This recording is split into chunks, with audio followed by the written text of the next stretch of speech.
پہلا سوال بڑا کرٹیکل علی بھائی آیا ہوا ہے، کسی بھائی نے بھیجا ہے کہ رفع یدین جو ہے اس پر دونوں طرف بڑے مضبوط دلائل دیے جاتے ہیں اور یہ ایشو شروع دن سے ڈیبیٹیبل رہا ہے. تو بعض لوگ تو یہاں تک کہتے ہیں کہ اس پر تابعین کے دور سے اختلاف ہے، تو اس سے پہلے استخارہ نہ کر لیا جائے کہ اس کو کیا جائے، بجائے اس کے ہم دلائل میں پڑھیں؟ سمجھ آئی نا؟ ٹھیک ہے جی، استخارہ تو رفع الیدین پہ کر لیا جائے. جن لوگوں نے رفع الیدین استخارہ کر کے شروع کیا ہے، کیا رفع الیدین نہ کرنے والوں کو ان کا رفع الیدین استخارے کے بعد ہضم ہو جائے گا؟ کبھی بھی نہیں ہوگا. استخارہ دنیاوی معاملات میں ہوتا ہے. قرآن و سنت میں جن چیزوں کے دلائل موجود ہیں ان پہ استخارہ نہیں کرنا. میں آپ کو علم الکلام پھکی والا الزامی جواب دیتا ہوں، اینٹی وینم. کیا اگر یہ سٹیٹمنٹ دی جائے کہ اس پر استخارہ نہ کر لیا جائے کہ مسلمہ کذاب پیغمبر تھا یا کذاب تھا، نعوذ باللہ من ذالک، تو یہ استخارہ کرنے سے پہلے ہی آپ اسلام سے ہاتھ دھو بیٹھیں گے اپنے، کیونکہ وہ علمی دلائل کے ساتھ. اسی طریقے سے غلام احمد قادیانی دجال کے بارے میں کوئی کہ جی میں استخارہ کروں گا، تو استخارے میں تو نہیں یہ چیزیں، نہ اللہ نے کہا ہے کہ میں نے کوئی چیز دکھا دینی ہے، نہ نبی صلی اللہ علیہ وآلہ وسلم نے دینی دلائل اور براہین کے بارے میں یہ کہا ہے کہ آپ اس کے اوپر استخارہ کرو. Not at all. یہ دنیاوی معاملات کے اندر استخارہ ہوتا ہے. دین کے بارے میں کتاب و سنت کے روشن اور واضح دلائل لیے جاتے ہیں، ان کی بنیاد کے اوپر فیصلہ ہوتا ہے. ہمارے ایک انجینئر یونیورسٹی میں میرے ایک بڑے کلاس فیلو، قریبی دوست، پھر آفس میں بھی وہ اکٹھے ہی ہم کولیگ ہیں، وہ مجھے کہنے لگے، وہ ٹیکسلے کے رہنے والے تھے، وہ کہنے لگے کہ ٹیکسلا میں ایک بھائی تھے تو وہ استخارہ کر کے قادیانی ہو گئے. ان کو یہی اشارہ ملا کہ قادیانیت حق پر ہے. تو جو لوگ کہتے ہیں کہ ہم رفع الیدین سے پہلے استخارہ کریں گے، تو کیا ان کو کہا جائے کہ جن لوگوں نے قادیانیت قبول کر لی ہے استخارہ میں اپنے زوم میں ایک پازیٹیو جواب سمجھتے ہوئے، تو ان کے جواب کو مانیں گے؟ وہ کہیں گے نہیں نہیں نہیں، دلائل کے اوپر بات ہونی چاہیے. تو بات دلائل پہ.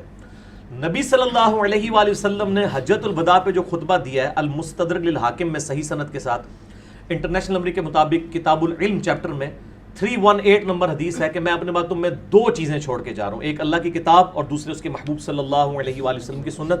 اس کو مضبوطی سے پکڑ لینا، کبھی گمراہ نہیں ہوگا. تو نبی علیہ السلام نے یہ تو نہیں کہا میرے بعد استخارہ کر لینا کوئی پرابلم ہو، کہا کتاب و سنت. شخصیت بھی نہیں چھوڑی، اور وہ بالکل لاجیکل ہے.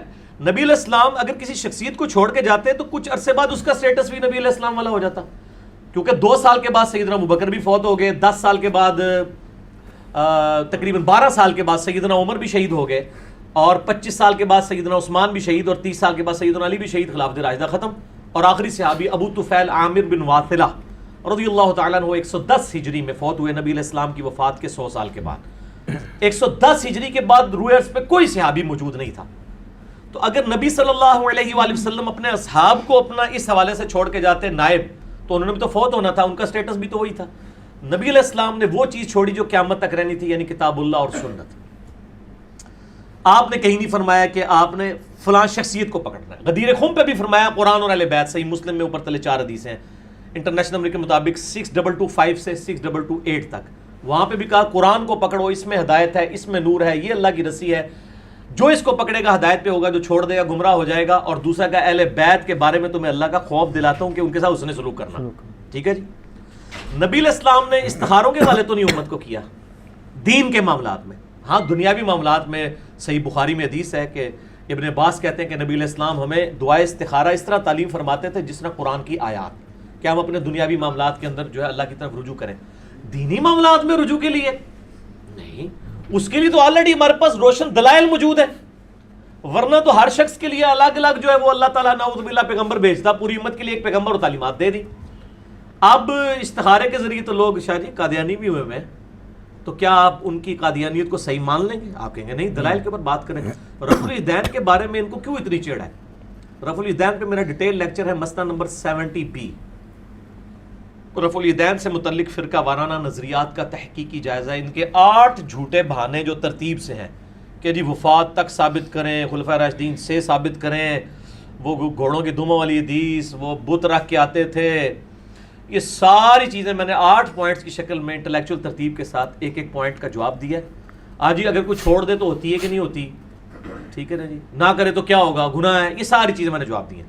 اب رہا یہ والا مسئلہ استخارہ والا، تو ہم کہتے ہیں ٹھیک ہے، آپ کے استخارے کو تو کسی نے نہیں ماننا. ہم آپ کو جینون چیز اگر دکھا دیں حدیث کی کتابوں سے کہ نبی صلی اللہ علیہ وآلہ وسلم نے خواب میں آ کے رفع الیدین تعلیم فرمایا ہے, شاعری پھر تو مان جانا چاہیے نا. بالکل. وہ خواب کسی بریلوی دیوبندی اہل حدیث شیعہ کے علماء کا نہیں ہے, ہمارے اماموں کی کتابوں میں اماموں کا خواب ہے. کیوں نہیں مانیں گے پھر؟ تو کہتے ہیں نا جی بخاری مسلم میں حدیث ہے میری شکل میں شیطان نہیں آ سکتا, یہ سارے معاملہ بالکل ٹھیک ہے. میرا خواب میں دیدار مصطفیٰ صلی اللہ علیہ وآلہ وسلم کی حقیقت لاکھوں لوگ یوٹیوب پہ دیکھ چکے ہیں, اس سے زیادہ کوئی کلپ نہیں دیکھا گیا اس ٹاپک پہ کسی اور کا. اس میں نے یہ ساری باتیں حدیث کی کتابوں سے خواب بتائے ہیں کہ بھی صحابہ, تابعین, تبع تابعین, اس کے بعد کے لوگوں کو بھی نبی صلی اللہ علیہ وآلہ وسلم کی خواب میں زیارت ہوئی ہے. ہم حدیث کی کتاب سے خواب دکھاتے ہیں. استخارہ سے بھی اگلی چیز, استخارے کا تو پتہ نہیں جواب آئے نہ آئے, کئی بار وہ کہتے ہیں لال رنگ نظر آئے گا, سبز رنگ, اس طرح کوئی چیز نہیں, وہ صرف ہے کہ دل ٹھک جائے گا آپ کا. بخاری میں آپ کتاب الدعوات چیپٹر میں اور مشکات میں بھی نفلی نماز والے چیپٹر میں استخارہ کی دعا نکال لیں. اس میں سمپل یہ ہے کہ اللہ اگر یہ میرے لیے دنیا آخرت اور معیشت کے اعتبار سے بہتر چیز ہے تو میرے لیے اس کو کر دے اور مجھے اس پہ راضی کر دے, اور اگر بہتر نہیں اس کو مجھ سے دور کر دے, مجھے اس سے دور کر دے. Simple is that.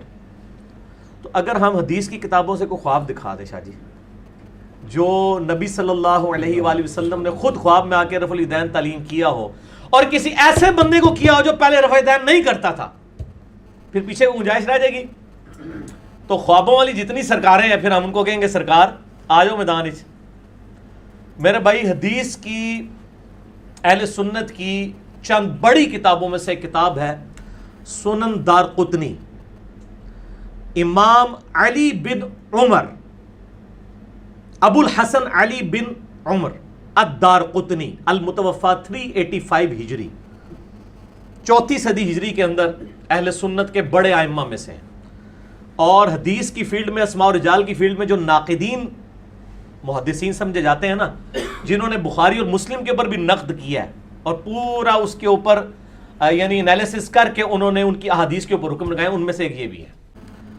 ہاں جی جناب شاہ جی, اگر وہ آپ کو خواب دکھا دیا جائے حدیث کی کتاب سے تو کسی استخارے کی ضرورت نہیں رہے گی. امام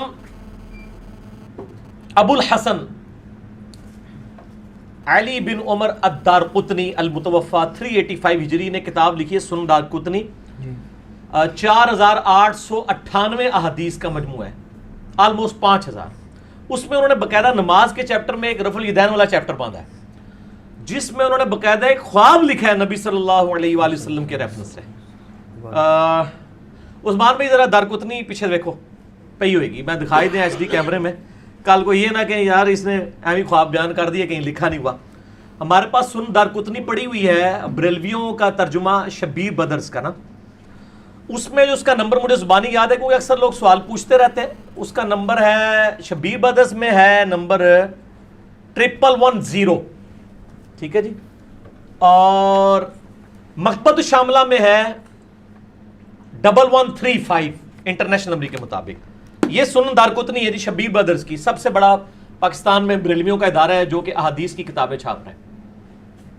سنن دارقطنی, امام ابو الحسن علی بن عمر الدارقطنی, انہوں نے 1110 ہی تھی, مجھے آلموسٹ یاد ہے, انشاءاللہ نکل آئے گی نماز والے چیپٹر میں تو مل ہی جائے گی انشاءاللہ.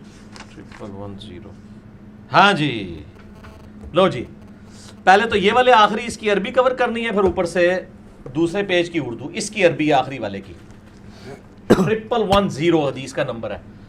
پہلے اس کو کور کریں آپ نیچے, اور پھر اوپر اردو ترجمے والا بھی پورشن اس کا کور کرنا ہے. میں اس کو ایک بار یوں سامنے رکھ دیتا ہوں آپ کے, یعنی آپ کے جو رائٹ والا پیج ہے اس کی آخری عربی, اور جو آپ کے لیفٹ پہ پیج ہے اس کے اوپر والے الفاظ. بلکہ فرحان بھائی اس کا بعد میں آپ امیج لیں نا اور اوریجنل امیج ڈالیں, کیونکہ یہ تو بڑے کام کی چیز ہے انشاءاللہ تعالی. استخارے کی آندہ رفع الیدین پہ کوئی بات ہی نہیں کرے گا, وہ کہیں گے یار رہنے دو, اے نہیں ایسی آتا نہیں. یہ میرے بھائیوں امام دارقطنی خود لکھ رہے ہیں, سند کی ضرورت ہی نہیں ہے.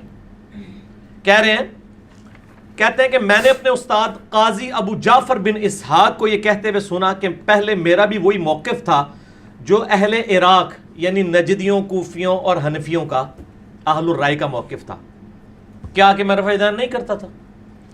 لیکن پھر میں نے خواب میں نبی اکرم صلی اللہ علیہ وآلہ وسلم کو نماز ادا کرتے ہوئے دیکھا.